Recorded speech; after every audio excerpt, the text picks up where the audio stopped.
கிருஷ்ணகிரி அரசு பள்ளி மாணவி பாலியல் வன்புணர்வு செய்யப்பட்ட சம்பவம் குறித்து தமிழக பாஜக தலைவர் அண்ணாமலை கண்டனம் தெரிவித்திருக்கிறார். இது தொடர்பான மேலும் விவரங்களை தருவதற்காக செய்தியாளர் ராஜேஷ் இணைப்பில் இருக்கிறார். ராஜேஷ், வணக்கம். தற்பொழுது அரசு பள்ளி மாணவி பாலியல் வன்புணர்வு செய்யப்பட்ட விவகாரம் தொடர்பாக பாஜக மாநில தலைவர் அண்ணாமலை கண்டன பதிவை வெளியிட்டிருக்கிறார். என்னென்ன தெரிவித்திருக்கிறார்? கூடுதல் விவரங்கள்.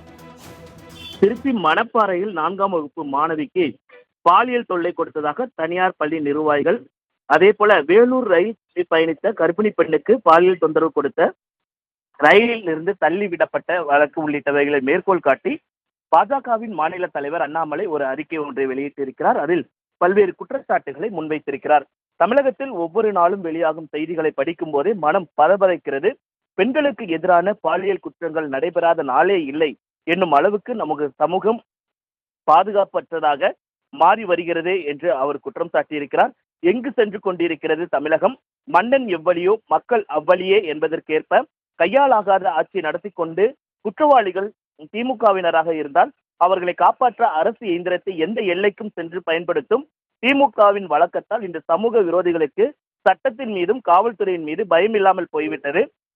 பெரியவர்கள் முதல் சிறியவர் குழந்தைகள் வரை பெண்களுக்கு தமிழகத்தில் பாதுகாப்பு இல்லை என்பது உங்களுக்கு உறுத்தவில்லையா முதலமைச்சர் அவர்களே என அவர் தனது எக்ஸ் தளத்தின் வாயிலாக கேள்வி எழுப்பியிருக்கிறார்.